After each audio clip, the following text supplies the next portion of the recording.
Welcome back to Gamify This, the podcast game show featuring the artist, Samuel, the gamer, Sean, the nerd, Puzzle.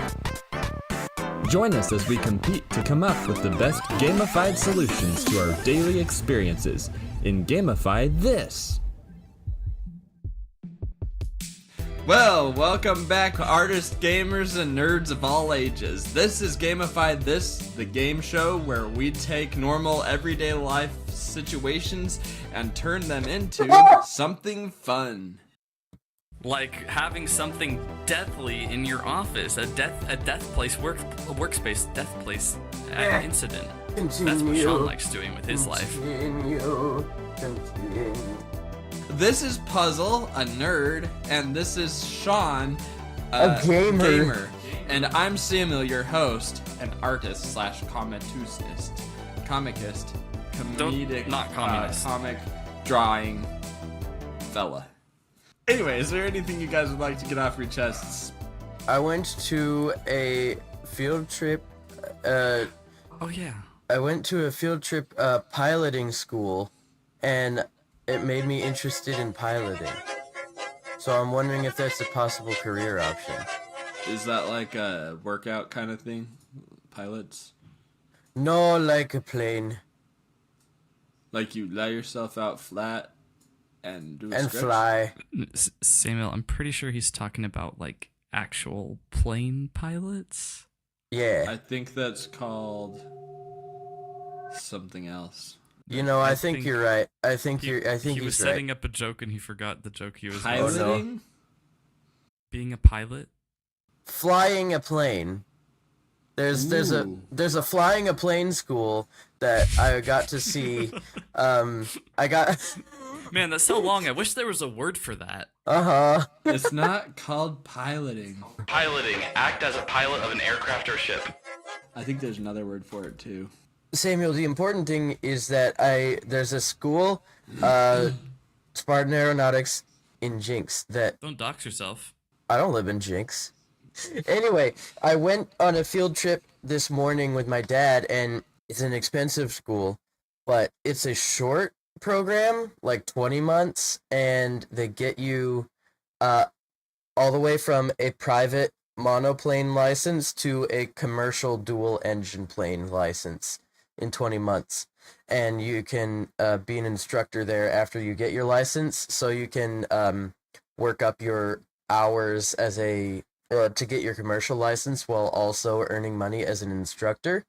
So there's a lot of really cool stuff there, and it's close, which makes me feel happy that there's, like, if I have the drive, I can There's go a cool. Sorry. I can go 20 minutes away and learn to be a pilot. And that just Yeah. solidified to me, like, opportunities are everywhere, and I just need to find them.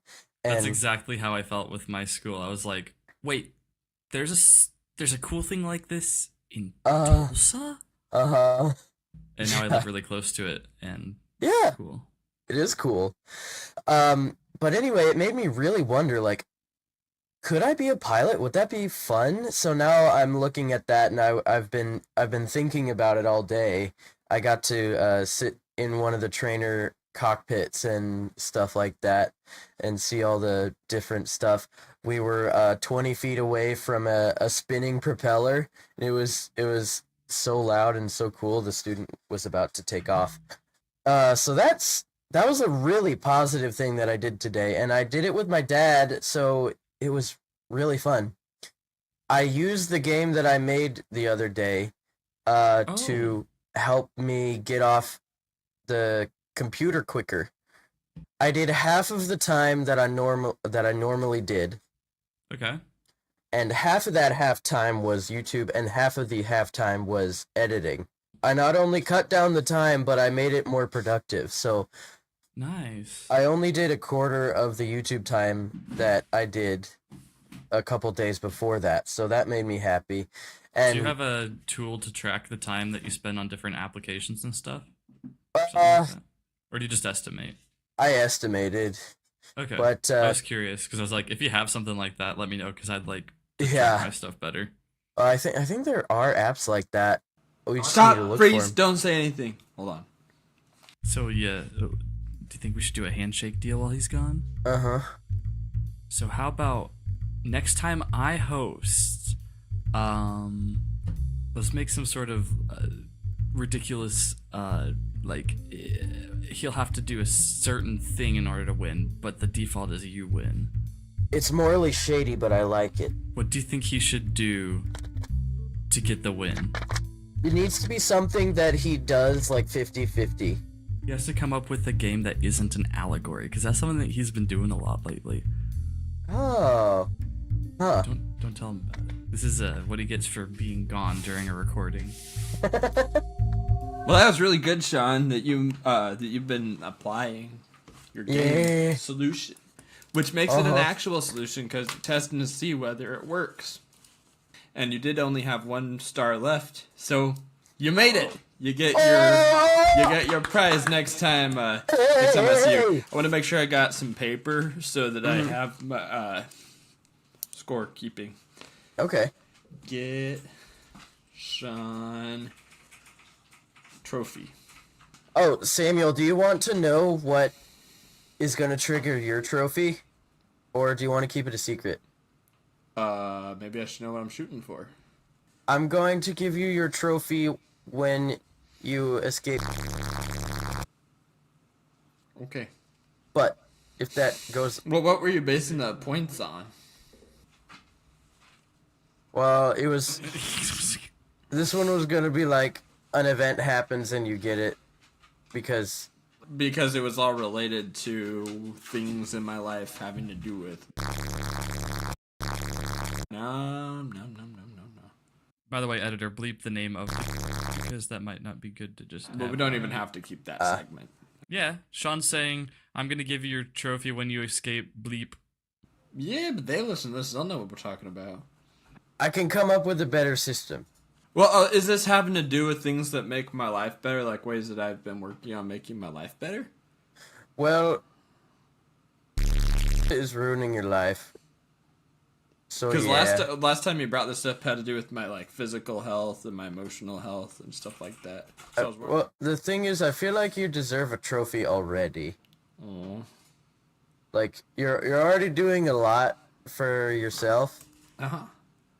and that's cool. I'm just struggling to come up with what the How to reason is. quantify it.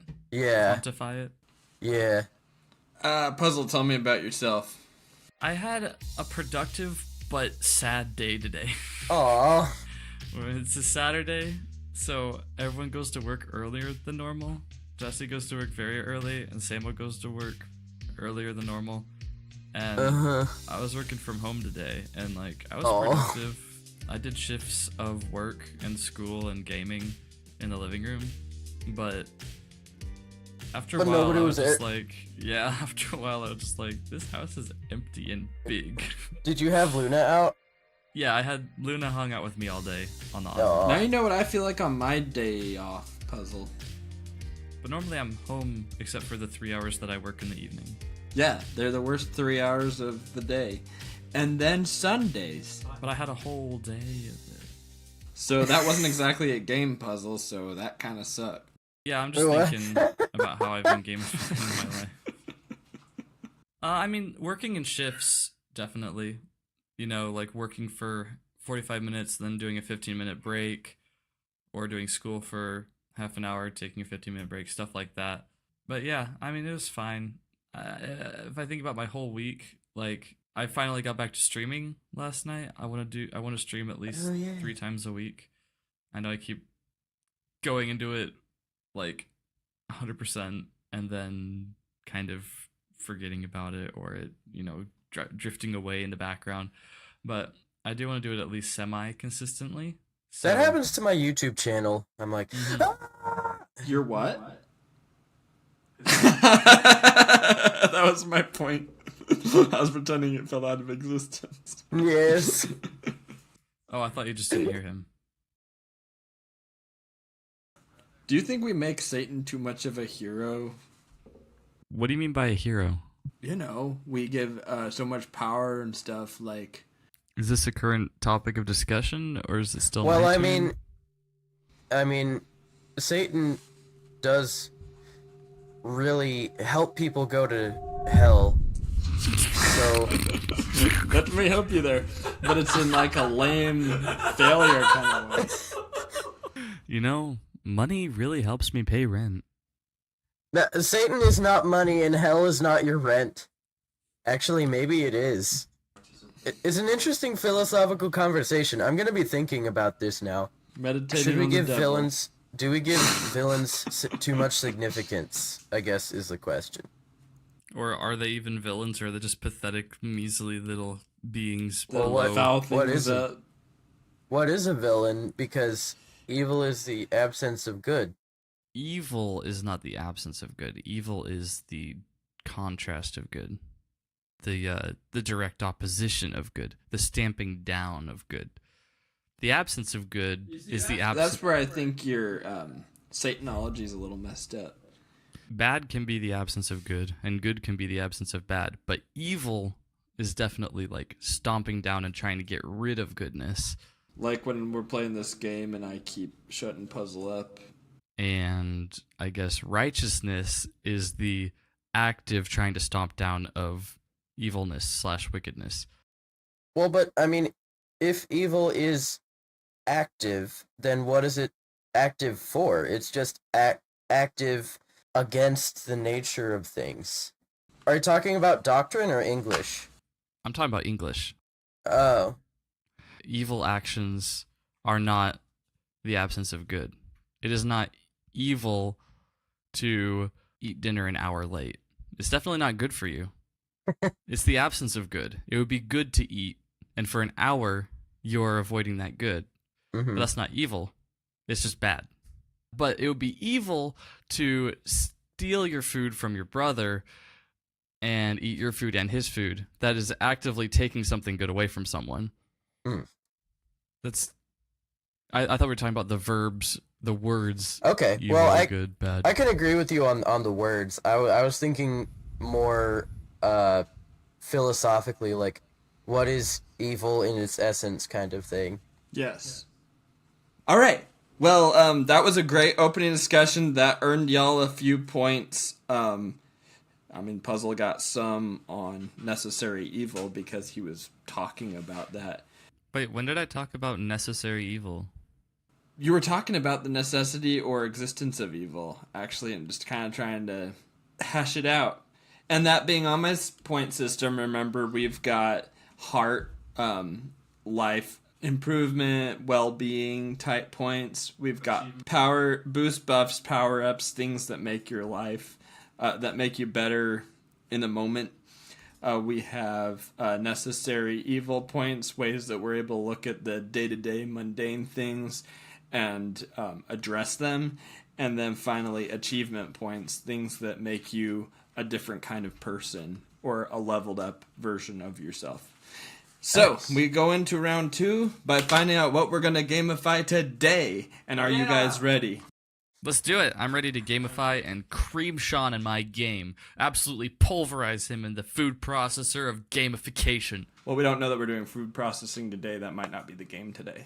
That's what I saw at the top there. That's a food processor, right? I took that as you were going to punch me in the stomach, because you said, I'm going to pulverize him in the food processor. Yeah, that one. That is a typewriter. Oh, it looked like a blender / snowman. Okay, get ready. Today we're gamifying politics. This is a necessary evil. All right. I'm scared. What you gonna do? We just had the elections. Did I miss the primaries? Yeah, we all missed the primaries. Can you clarify Well, something? I'm independent, so I don't think I would have gotten to participate in that anyway. The Democrats invited them to a while ago, but I don't know about... I missed the invite. Did they send me the invite? I think I missed the invite.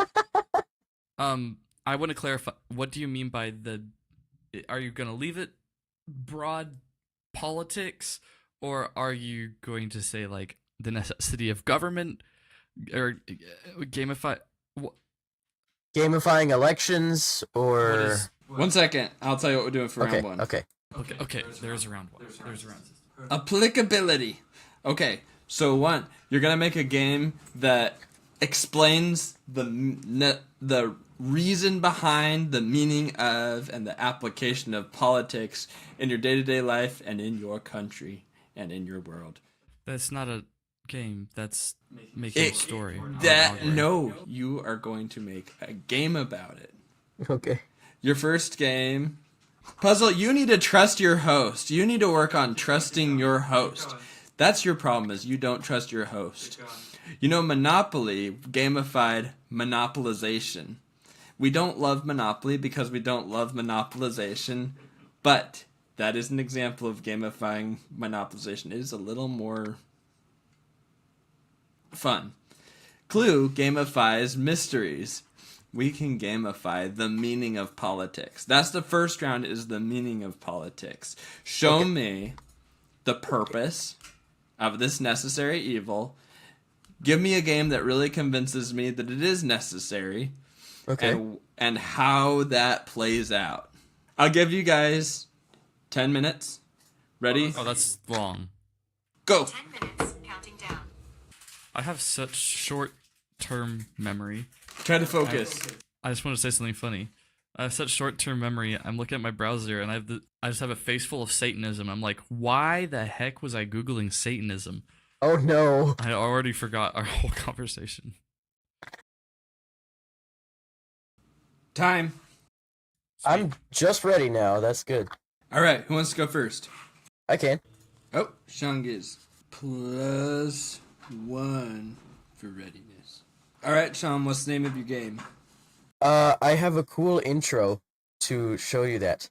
This guy walks into his kitchen, and he's real upset. He looks down at his hands, and he's like, what kind of a country do we live in? Then he goes to sleep this night, and he wakes up, and there's chaos, there's violence everywhere, everything is falling apart. He woke up in Chicago. Florida Puzzle. It's just total nightmare all around him, and he wakes up, and it says Altera, and that's the name of the game. So, this game is a... What does that mean? Like It means... Terra? Yeah. Like alternate Earth? It means the other in Latin, specifically. This game is a story game focused on your interaction between two realities. The realities of our world and politics, and the reality of our Earth if it never knew politics. So, politics are helpful for humanity, even though they can be very frustrating and bad stuff happens in politics. The fact that they are there is generally good because it provides structure for society and helps everyone out. The progression in these stories revolves around your character. It's a it's a third-person linear progression game where every day you wake up and you go about your daily life, you do your morning routine, you play look around you, you do all this stuff. But as you get upset about politics, if you see something or think something, the reality encroaches on our reality, and all of a sudden our character sees this is what this would be like if there were no politics, if there was no structure, if there is no kind of basis for civilization. This is what our world would look like. It opens a little portal to this upside down, and your guy can roam around and just look at how horrible everything is, and he gets clarity points that way. Then something... Oh Oh no, Sean froze. Where'd he go? Sean, your camera died again. Where are you, Sean? No, that's an internet thing. Oh, Sean's internet crashed. That's not camera, that's internet. Hello? What happened? The internet crashed. I really hope that the recording's okay. So, he gets these clarity points, and he's in this upside down where there is no politics, and everything he thinks bad about the current world's politics opens a portal to this place. And then, finally, something good will happen in this upside down, where he's roaming around, and opens a portal back to the real world. and then you take those clarity points with you and everything you do in the real world to create more goodness, especially with politics, but even mental health with helping somebody else not be so upset about the world because it could be worse. That turns into the points that calculate your score in the game. And this is what achievements are based off of too, like specific insights you've gained, specific people you've helped, things you've done to improve the world, even in the Upside Down, because these two realities are phasing together, and that's the whole point of the game.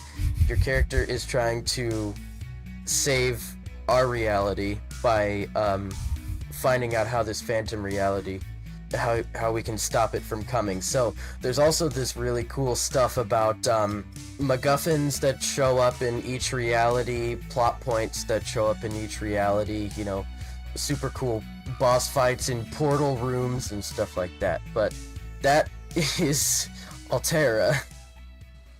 Good. I'm sorry. I'm not meaning to laugh at your game idea, but Yeah. describing things as super cool over and over is like, wait, I feel like you're Fair. really trying to convince me about something without giving me the actual meat of it. Is there a time limit, Samuel? I'm trying to keep these under 5 minutes since Sean went out for a bit and I forgot to pause the timer. But you kept it under 5 minutes, so that's good. Okay.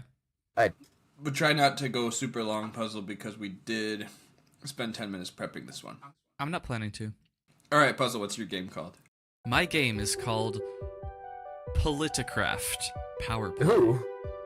Politicraft is a strategy board game that simulates real-world politics. It allows players to make big decisions that shape society in a fictional country. The game includes campaign, lawmaking, and treaty negotiation elements. Different actions and random events make the game challenging and thought-provoking. Elections occur periodically to determine power and resources distribution. The game ends when a specific goal is met or after a certain number of rounds.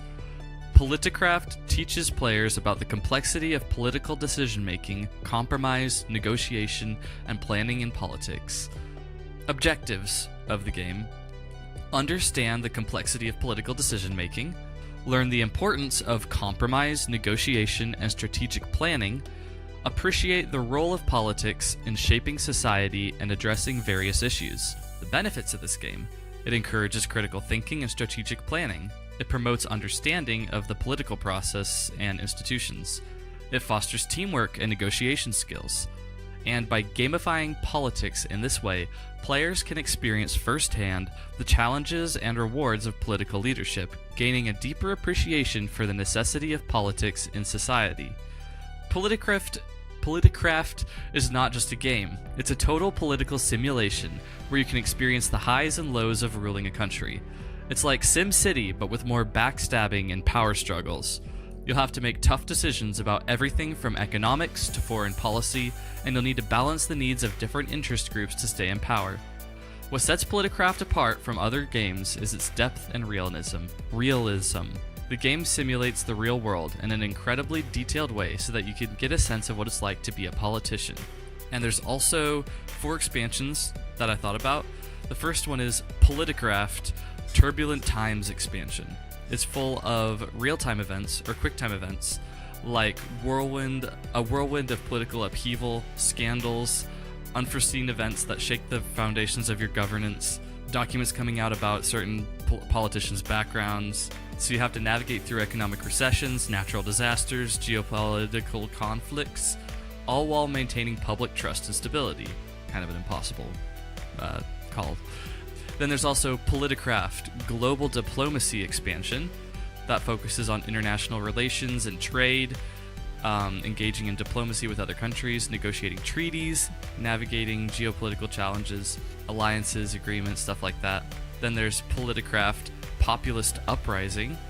In this expansion, populist movements rise to prominence, challenging established political parties and ideologies.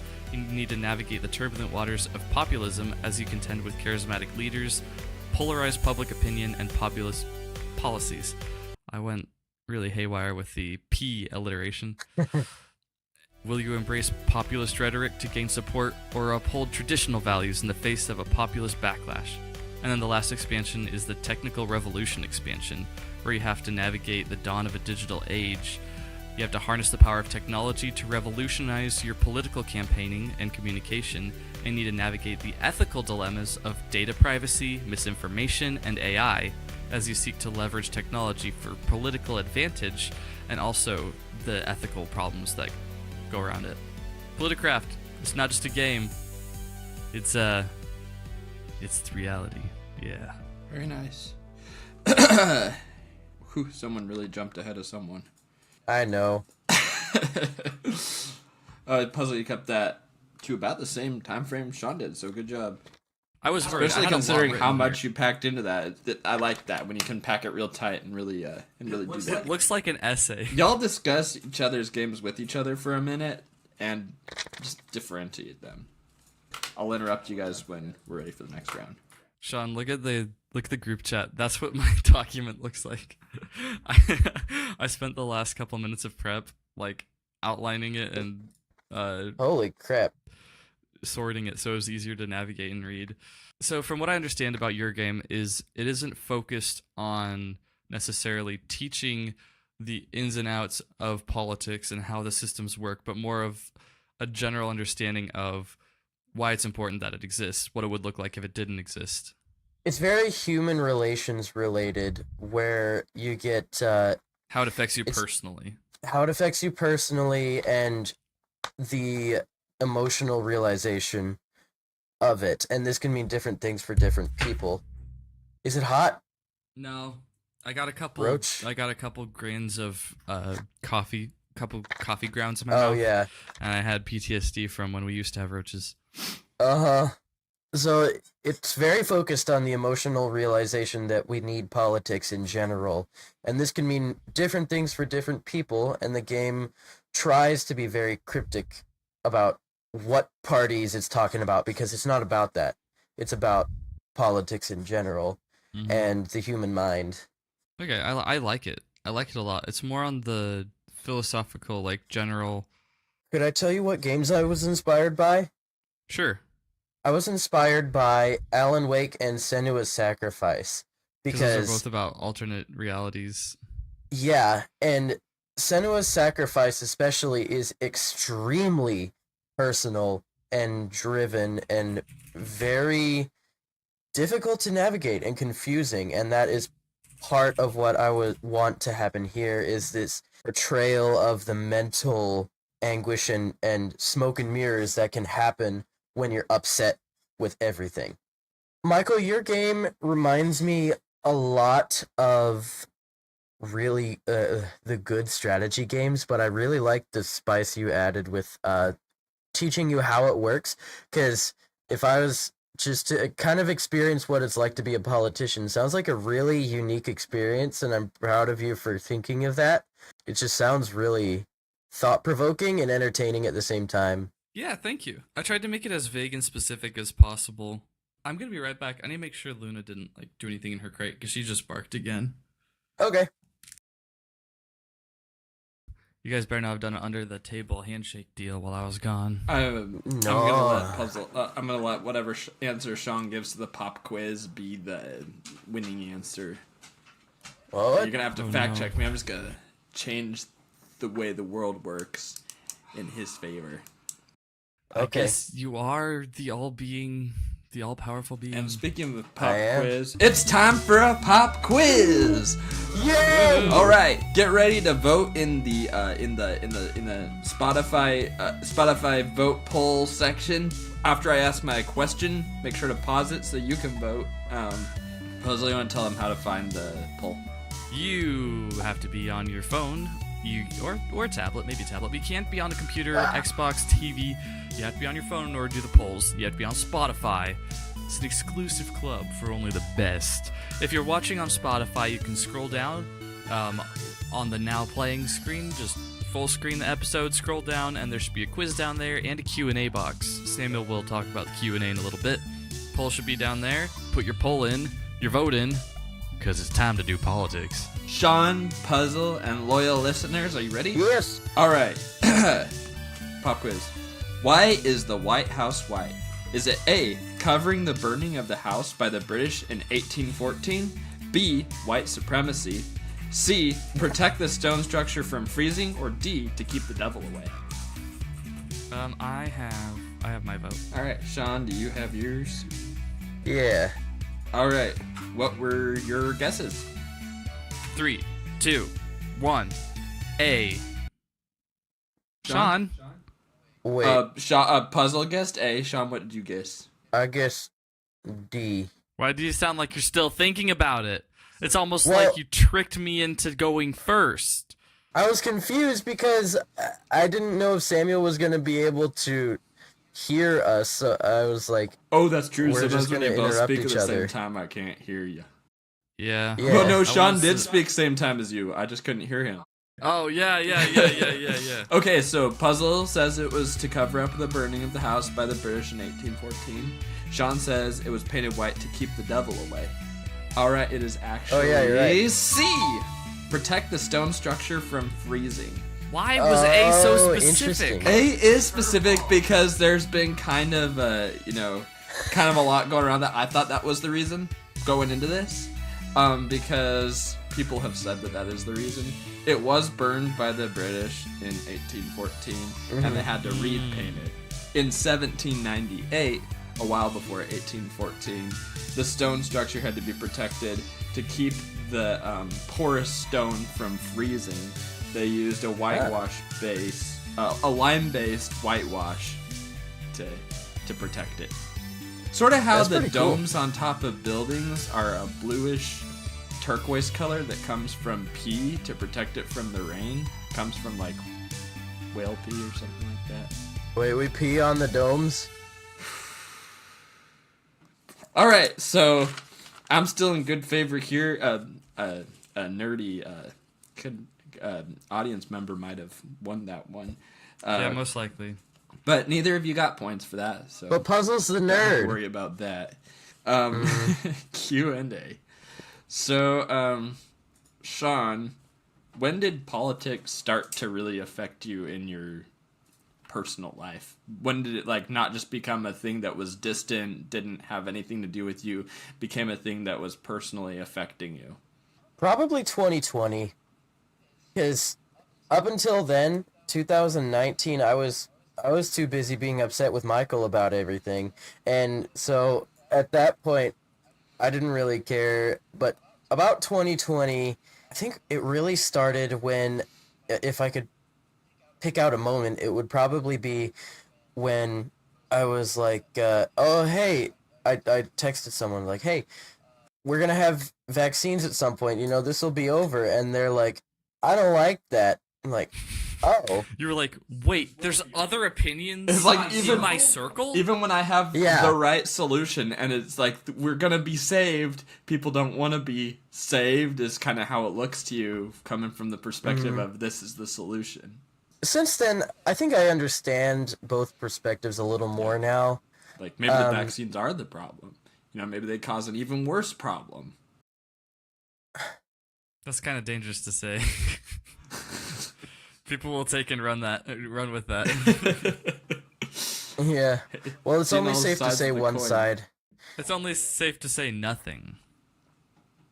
I guess that's true. We're sharing our I guess that's experiences, true. Puzzle.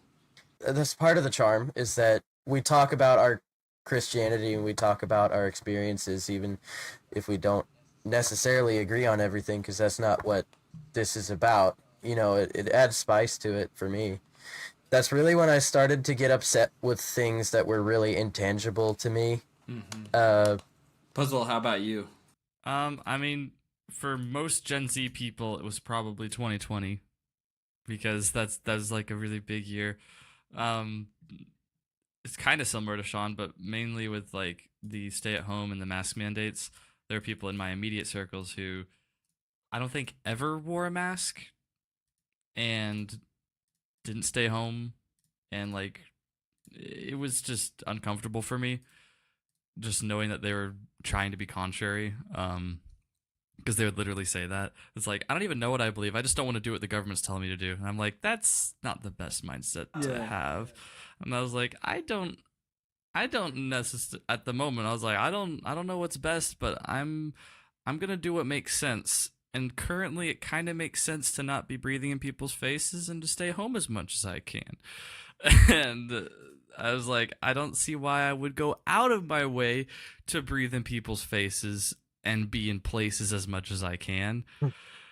And there are people in my meet circles who are doing that and like trying to get herd immunity and stuff. And one of them got really sick and has a worse asthma now. And it's like, it was just a moment or a time period of frustration and just I'm not a very combative person unless you're very close to me and I know that I can't get rid of you, so I will combat you.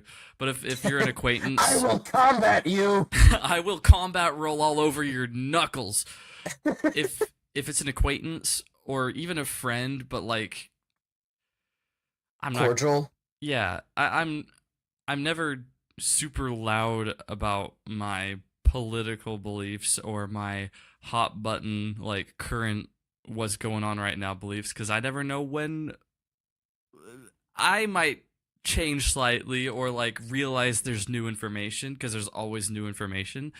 I'm never super vocal about it, so I just kind of backed out and kind of got more distant from some friends at that time period from like school and stuff because I was the only one calling in to school. Everyone else was there in person. I had that same thing. Yeah. Politics never like personally affected me for a while because it was just the good guys versus the bad guys, and I was already in the same place with all of the good guys as far as like, what party I was a part of. All kind of like we're the people who are right, and then they're the people who are deviating. Is the way that I saw it.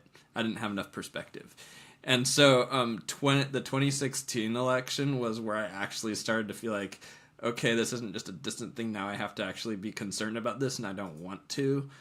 That was the first time I felt like people in my immediate family were disagreeing with each other about politics. And I was like, this is going to affect our entire country. Like, if you disagree with me on this, you're going to have to move to a different part of the country from where I am in my mind. And we're going to have to be like against each other and constantly fighting and battling each other. And I don't want you to be on the other side of the war because it was enough of a preconceived polarization for me that there was no compromise. There was no compromise. It was just good or bad. Now, what was kind of funny about that is the presidential election of 2016 was actually happening. I think that's when Civil War came out, the movie, and that kind of.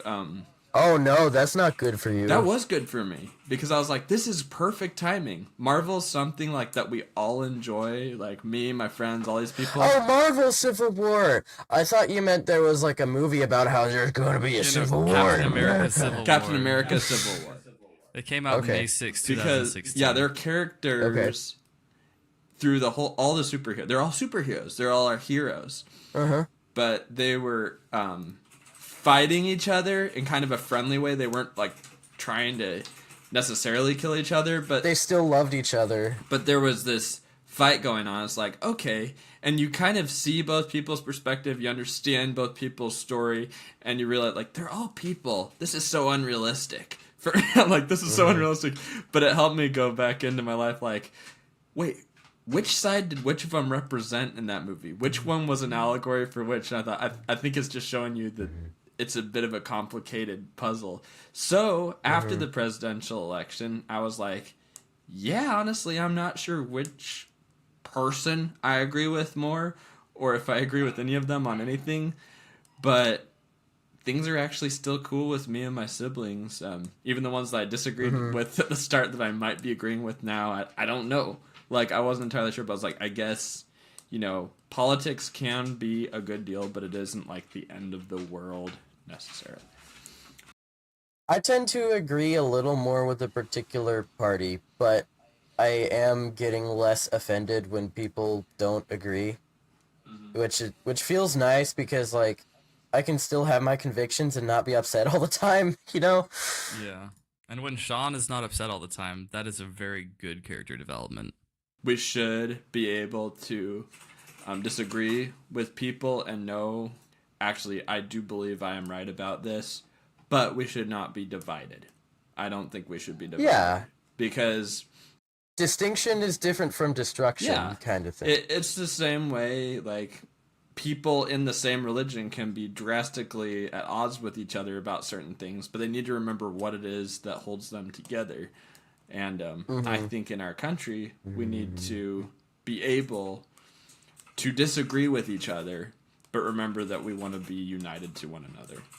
And it's so weird. Like, as I've been getting older, or not necessarily getting older, but like getting more independent, I'm just realizing more and more our country is so big, like so big, that we don't even see most of the people we disagree with. Like, not only online, but physically, we are kind of in echo chambers. Texas people being like, LA so crazy, LA so weird, or like people in LA being like Chicago crazy, or, you know, Florida. There's all these different universes in the US. Ohio, I think we can all agree, is terrible, though. Ohio is just the seventh layer of hell. And it's just so weird to think that all these people in this big area are agreeing on one person. And it's like, of course, there's going to be a ton of people really mad every election because it's so big. All right. I'm actually going to give you guys a choice on the final round because... You mean, my camera did. It did. Oh, Your I thought camera Sean is was really frozen. I thought he was making a good face. Okay, you guys ready? So I'm going to give you a choice for this last round. We have two options. You can gamify voting, or you can gamify campaigning where you build your own politics. Which one do you think will make a better game for the last round? I like campaigning. Sean? I think campaign. Okay, but here's the thing. You've got to incorporate a work project. Oh, well, that's kind of is a work project. If you're a politician, that is your job. You've got to incorporate a work project from your place of work. Sean, schoolwork. Puzzle, one of your jobs. This is going to help you in work and help you in your own campaign management. And I give you 4 minutes. And time. Okay, I am ready. Ooh, Puzzle's got the readiness point. Puzzle, what is the name of your game? The name of my game is Tech Pulse. So, before I begin, are you guys familiar with hackathons? Oh, you stay up all night hacking. So, do you remember that part in Social Network, Samuel, where Zuckerberg had those guys programming in a circle and whoever won became the new hire? Oh, yeah. That's kind of what a hackathon is, minus the beer. It's where a bunch of people compete to do a programming objective. It's just a fun little thing that helps people enjoy programming. So, Tech Pulse is a civics hackathon where participants collaborate to develop technology solutions for political and civic challenges. Participants can earn rewards for creating innovative apps, tools, or platforms that improve political engagement and participation. To customize it for your campaign objective, the individual running the campaign should outline their specific objectives and challenges, and this could include increasing voter outreach, improving data management, optimizing campaign messaging, or enhancing volunteer coordination. You can use campaign-specific themes, like if the campaign's main challenge is reaching young voters, you can focus the theme on innovating digital outreach for social media, or something like that. You can offer workshops and resources tailored to that campaign's need, and you can then evaluate the projects based on their potential scalability and long-term impact on the campaign, and showcase the successful projects on the campaign website. This is great for grassrooting because these people are dug in, like hands in on your political campaign. They're kind of doing some grassroots advertisement for you by being excited and being like doing it. What's the word? Those are some free voters right there because they're already on your team, and probably their families too, except maybe not. So that's Tech Pulse, using computer programming to help your campaign. Could you explain it a little bit? What's the objective? It was to. I heard IO, and I'm proud of you. Like you really IO? thought that, yeah, like ones and zeros. I didn't say any of that. I never said IO. But I like that was really cool. Oh, you just heard a lot of. Okay, so basically, the campaigner, the politician, the dude, he does a regular trailer or whatever, commercial on TV, whatever, to say, hey, I am doing a hackathon. Come do this with me and help me with my government outreach. And you as a politician could decide what that hackathon is.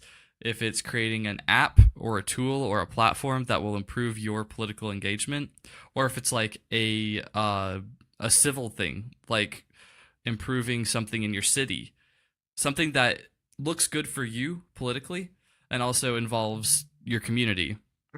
And people, like, the more competition there is, the more likely it is that there'll be a good solution at the end, because people will be competing to have a good solution. It's like free winning, honestly. The person who's in charge can decide on the theme or the objective for this hackathon, but the politician themselves won't be involved. It'll be a community thing. Okay. Sean, can you summarize Puzzle's game for me? No. He was busy refining his own. He wasn't listening. No, I wasn't even doing that. I was just not paying attention. Puzzle's writing you off as his friend. So participants, they develop a solution to overcome a challenge in the local, like in the city or in the local government. Oftentimes, government websites look like they were made in the 90s. Oftentimes, government websites look like they were made in the 90s and never touched since then. Or, you know, there's some old systems that are just rusty, technologically speaking, not literally rusty. And this would be a good time to brush up on that stuff and involve your local community, and it'll make you seem like a cool person. Absolutely. Great. I really liked it, Puzzle. I know I seemed a little spacey, but it's just it's the object material. You presented it really well. It's just not all very familiar with me, and I like that idea of like a techathon? Yeah, a hackathon. Of a hackathon-based campaign where the politician isn't directly involved, but he's getting very good. Figure out what he's got. See how hard it is to say it out loud? Well, okay, but you did a great job, Puzzle. Jonathan, I already kind of understand what Puzzle does for work, but I don't really understand where you are in school right now. All right. What are you doing in school right now? I think you want to know what my game is, right? Not what I do in school, right? Well, I just thought it might help me understand your game when you... Oh, okay. Just so that there's context. Two really important things are that I have time management that I need to do, and I have people that I want to talk to, and I want them to be deep conversations. So management and conversations are the two parts of this game. Okay. So this game is Converse. You, as the politician... He's got those one-word names again. Converse is about campaigning and involving people deeper than they usually are in politics. So what you want to do is, behind the scenes, your preparation one level is management, where you want to make sure you have your campaign. This is where you're going to plot out, what cities you're going to go to, who you're going to talk to, what you're going to talk about, who your audience is going to be. Conversing is the second half of this game, where you are actually with people.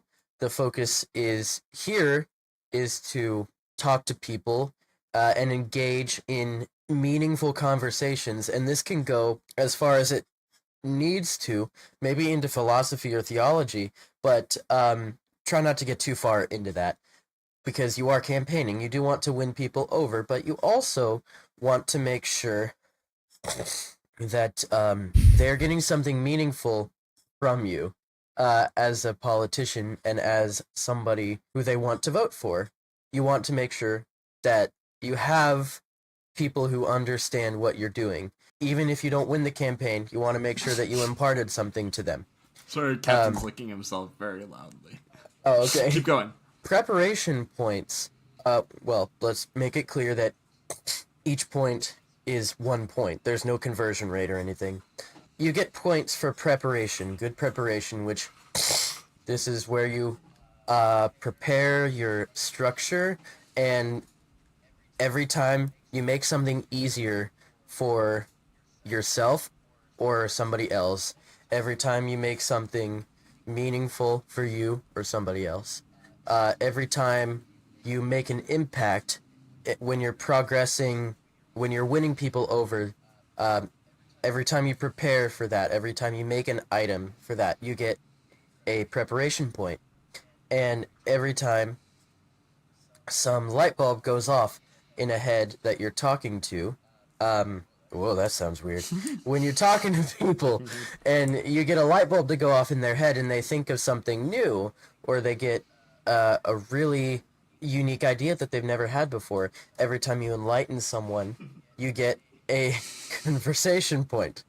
And every time, well, that's basically what the conversation points are about. But these points will tally up at the end, and it's a simple game. You have a run. Sure sounds simple. Simple Yours because was simple, there's no too. conversion rate. Yeah, That keeps it simple. this is a game. This is a game meant to be accessible, just like your objective is. You're trying to make your values accessible to everyone else. You know what's funny is we're currently... Oh, I'm interrupting. Oh, okay. And well, now I don't remember what I was going to say. You're doing real good, Sean. You're getting points here. Okay, thank you. You get achievements for specific things you do, specific actions you make, or sometimes in preparation and conversation, you can get combos of like, I combined this tactic with that tactic, or I said this one thing and that made them light up, and then they talked to me and I had a good response to that, and those will give you 3 points in the run that you're playing. So you'll get an achievement for collecting, but you'll also get points in the game. So you get rewarded both times for doing unique and new things. And that is Converse, focused on the meaning of a campaign. I like it a lot, Sean. Thanks. Do you want to see my notes? It was really tiny. I trust you that there are words there. I was about to fumble. Like, I was starting and I wasn't sure I was going to make it. Like, my engine was sputtering out, and I was like, God help me with this, and I improvised most of that. Nice. Good job improvisationing. Yeah, and thank God. Thank the Lord. All right, Samuel, it's time for your game. All right, so my game, guys. This is where we roll up the final points of this Gamify this episode game show deal. As I said, we've got the hearts, the lightning bolts, the check marks, and the stars. Oh, I forgot to rank it. Oh, give me 1 second while I tally up the points. Okay. I don't even know who won yet. So you don't even know who the winner is. The host doesn't even know who the winner is. Mm-hmm.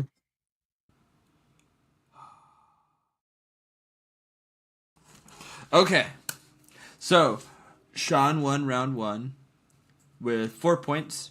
Puzzle came close in second with 3. So the second round, what and why of politics, I was especially focused on The what and the why of politics. what'd I say? Yeah. Mhm. Oh, I was especially focused on making this thing that we all dread because it's so boring and And compromising scary and everything. dreadful. A little more interesting. So I was focused on checkmark.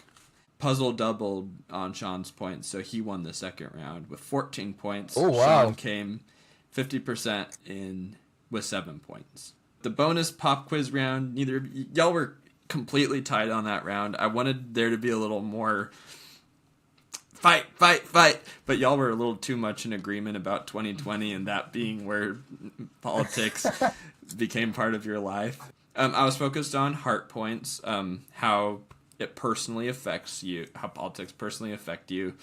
And there were 10 points for each heart you got, and each of you got 2, so each got 20 points that round.